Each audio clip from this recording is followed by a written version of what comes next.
ورحمۃ اللہ وبرکاتہ۔ وعلیکم السلام ورحمۃ اللہ وبرکاتہ۔ حضرت آج آپ سے ایک خاص بات کرنی تھی۔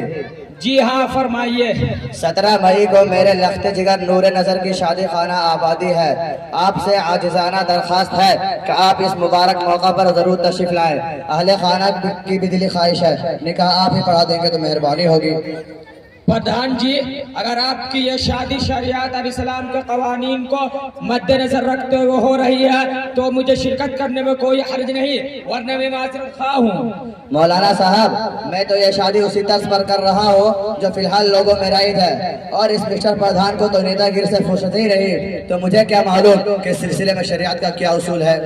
اچھا، آپ کو تو یہ معلوم ہوگا ہی کہ آج کل شادی میں لڑکے والے کی طرف سے کیا کیا مطالبات ہوتے ہیں۔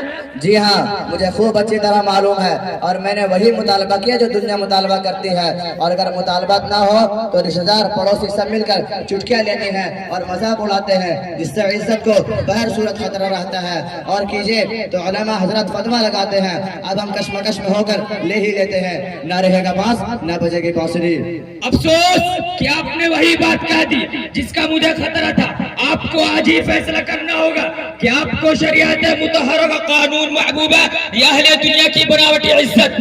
مولانا صاحب، آپ کو سیاست کی حقیقت معلوم نہیں، ہم لوگ اپنے عزت کو بچانے کے لیے بہت کچھ کر بیٹھتے ہیں، اور رہا مسئلہ شریعت کے قانون کا تو ہمیں اس پر کوئی اعتراض نہیں، لیکن فی الحال مجھے اپنی عزت کو خطرہ ہے، اس لیے میں جو کر رہا ہوں مجھے سکون و اطمینان کے ساتھ کرنے دیجیے۔ کیا آپ کا ضمیر گوار کرتا ہے کہ اپنی بناوٹی عزت کے لیے کسی مسلمان بھائی کی عزت سے کھلواڑ کرے، جبکہ شریعت کا قانون یہ ہے کہ جو چیز تمہیں محبوب ہے اسی کو اپنے بھائی کے حق میں بھی محبوب سمجھو۔ اسی طرح آپ کو جس قدر اپنی عزت پیاری ہے اس شخص کو تو اپنی عزت محبوب ہوگی جو اپنی لاکی آپ کے حوالے کر رہا ہے۔ یہ آپ کیا کہہ رہے ہیں؟ میں نے تو کسی کی عزت نیلام کرنے کی کوشش نہیں کی ہے، اور نہ ہی کبھی ایسا سوچا ہے۔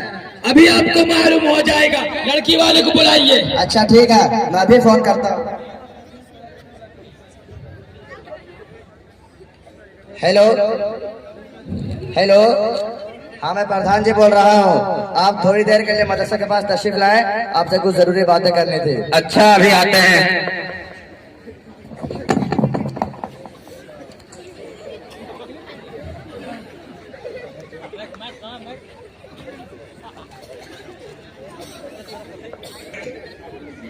السلام علیکم ورحمۃ اللہ وبرکاتہ۔ وعلیکم السلام ورحمۃ اللہ وبرکاتہ۔ آپ کا پیشہ کیا ہے، یعنی آپ کاروبار کیا کرتے ہیں؟ حضرت، میں کاشتکار ہوں، گنے کی کھیتی اور اس سے اپنا گزارا کرتا ہوں۔ تو آپ کا پیشہ کیا ہے، یعنی آپ کاروبار کیا کرتے ہیں؟ جی حضرت، میں کاشتکار ہوں، گنے کی کھیتی کرتا ہوں اور اسی سے اپنا گزارا کرتا ہوں۔ ویسے تو گنا کسانوں کو سرکار کوئی خاص سہولت نہیں دیتی، اور پھر پچھلے کئی سالوں سے وقت پر پیسہ بھی نہیں مل رہا، اس لیے کہ بھاؤ کھلنے میں تقریباً 1-1.5 ماہ لگ جاتے ہیں۔ ایسی صورت میں آپ اتنی دھوم دھام سے شادی کر رہے ہیں، اتنے اخراجات اور پیسے کہاں سے آئے؟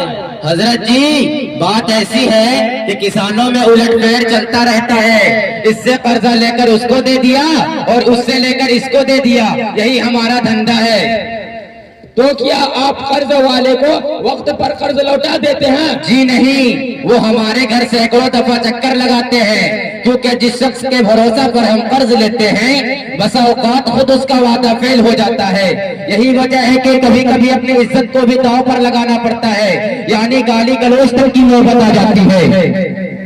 تو آپ نے اس شادی میں بھی اسی طرح کیا ہوگا؟ جی ہاں، اس شادی میں ایک خوشی کے ساتھ ساتھ سینکڑوں غم دیے ہیں، جس کا علم آپ جیسے درد مند انسان کو ہو جائے تو اشکوں کے بوچھار لگ جائیں گے، پھر بھی یہ غم دور نہ ہوگا، لیکن کیا کرے، لخت جگر کی عزت و عصمت کو بچانے کے لیے کرنا پڑتا ہے۔ لڑکے والے کی طرف سے کیا مطالبہ ہے اور آپ کیا دینا چاہتے ہیں؟ مطالبہ بھی عجیب و غریب ہے، جو بھی نیا ماڈل مارکیٹ میں آیا ہے اسی کا مطالبہ کیا ہے، مثلاً فلپس کی colour T V, fridge, washing machine اور 2 چکے والی نئے ماڈل کی گاڑی، LLL فریج اور 6 گودریج کی अलमारी और 6 अदद चांदी के बर्तन और चंदन की लकड़ी से बनी हुई 1 दर्जन कुर्सियां और जो भी फर्नीचर का सामान लोग देते हैं, प्रधान जी ने उसी का मुतालबा किया है। इसमें खर्च कितना पड़ गया होगा? तकरीबन 6 लाख रुपए हो गए होंगे। आपकी सालाना आमदनी कितनी है? जी हजरत 2 लाख रुपए है। फिर तो आपने इस साल ज्यादा कर्ज लिया होगा। जी हाँ, ले तो लिया है, लेकिन इज्जत का खुदा ही मालिक है। ना जाने कर्ज वाले हमारी क्या दुर्गति बनाएंगे, उसका पता तो शादी हो जाने के बाद ही चलेगा। अगर ये मुतालबा आपसे नहीं होता तो आप जहेज में क्या देते? जो जरूरत की चीजें हैं उन्हीं को दे देता और अपनी इज्जत बचा लेता, जो इस धूमधाम की बनावटी इज्जत से मेरे लिए बहुत बेहतर होती। सुनिए प्रधान जी, एक मुसलमान भाई की इज्जत नीलाम हो रही है। मैंने तो वही किया जो दुनिया कर रही है, और फिर लड़के वाले ने इनका किया। अगर ये इनकार करते तो आप मान जाते। सोचता और फिक्र करता, फिर कुछ न कुछ जवाब दे ही देता। बस रहने दीजिए, मैं समझ गया कि आप कितने दीनदार और दर्दमंद इंसान हैं। आप तो दरिंदे जानवर से भी आगे निकल गए। एक इंसान को खुदा ने दूसरे इंसान के गमखाने के लिए पैदा किया ताकि इंसान दूसरे इंसान के दर्द को समझ सके। अगर किसी का बोझ हल्का ना कर सकता तो कम अज कम उस पर बेजा बोझ तो ना डाले, जिसकी वजह से उसकी अमन और सुकून की जिंदगी जहन्नम बन जाए। उसी का नक्शा एक दर्दमंद शायर ने यूं खींचा, दर्द दिल के वास्ते पैदा किया इंसान को, दर्द दिल के वास्ते पैदा किया इंसान को, वरना ताअत के लिए कुछ कम न थे करोबियां। देखिए मौलाना साहब, आप निकाह पढ़ाए या ना पढ़ाए, हमें उससे कोई फर्क नहीं पड़ता, लेकिन मैं अपना नुकसान नहीं कर सकता। मेरा लड़का ग्रेजुएट है, हमने उसको पढ़ाई पर पानी की तरफ पैसा बढ़ाया है, आखिर उसकी वसूली भी तो जरूरी है। आप निकाह किसी आलिम से पढ़वा लीजिए, मुझे आप जैसे दुनियादार इंसान की शादी में शरीक होकर जहन्नम तैयार नहीं करना। प्रधान जी, आपने मौलाना को नाराज करके बहुत ही गलत किया है। मौलाना के कमी नहीं गालिब बेढूंढे बेशुमार मिलते हैं, परेशान होने की कोई जरूरत नहीं। हमारे मौलाना कादरी साहब है, वो उनको शोर कर देता हो, वही निकाह पढ़ा देंगे। हेलो हेलो, अस्सलाम वालेकुम वरहमतुल्लाहि वबरकातुहू। वालेकुम अस्सलाम वरहमतुल्लाहि वबरकातुहू। हजरत, आपको मेरे लख्त जिगर की शादी में निकाह पढ़ाना है, आप जरूर तशरीफ लाए। जी हाँ प्रधान जी, मैं जरूर आऊंगा, आपके हुक्म सर आंखों पर।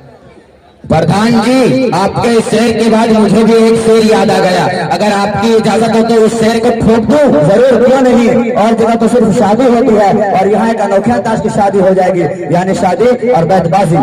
शेर पेशे खिदमत है, अर्ज क्या है, अर्ज क्या है, अर्ज क्या है। आगे भी कुछ बोलोगे? यार में खुद गर्ज बन जाओगे। हाँ, याद आया, आप शायद नाराज हो जाएंगे। खैर, कुछ भी हो, मैं बोलूंगा ही। प्रधानों की जहाँ में कोई कमी नहीं गालिब, प्रधानों की जहां में कोई कमी नहीं गालिब, जहां भी देखो सिर्फ बेकार फिरते हैं। अब मैं इस शेर के बाद आप ही से मुखातब हूँ कि आज जनाब की दावत पर जो मौलाना कादरी साहब निकाह खा बनकर जलवाए अफरोज होंगे, वो इससे कबल मेरे गांव में भी तशरीफ ला चुके हैं। वो निकाह क्या पढ़ाते हैं? मुझे तो ऐसा लगता है कि कोई पंडित मंत्र पढ़ रहा है, और हमारा आप जैसे लोगों को बेवकूफ बनाकर निकाह खाने के 1000 रुपये लेकर पतली गली से खंबा बचाकर निकल लेते हैं। हजरत अली साहब, मुझे तो ऐसा लग रहा है कि मौलाना उमर का सपोर्ट कर रहे हैं, जबकि मुझे उनसे नफरत है। नफरत, मैं आपको अपनी दिल में जबान वापस देता हूँ। आपने अपनी जबान मुझको कब दे दी? आपकी जबान तो आपके मुंह में है, जिसके जरिए आप लेक्चर दे रहे हैं। उसका मतलब ये कि मुझे ये रिश्ता मंजूर नहीं। प्रधान जी, मैंने तो ये सब बातें मजाक में कही है, अगर आप इस तरह कहेंगे तो मेरे घर में मातम हो जाएगा। हजरत अली साहब, क्या मामला पेश आ गया?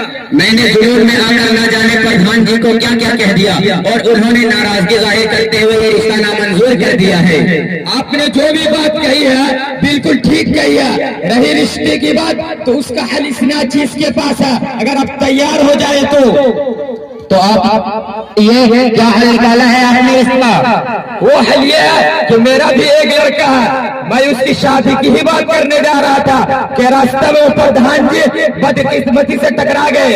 अब मैं चाहता हूँ कि ये मालूम अब मामूल में बदल जाए, यानी ये रिश्ता हो जाए तो बेहतर होगा। आपका लड़का क्या करता है? ऐसा कीजिए, आप मेरे साथ मेरे घर चलिए, मैं आपकी बात उसी से करवा दूंगा, फिर जो कुछ पूछना हो उसी से मालूम कर लीजिएगा।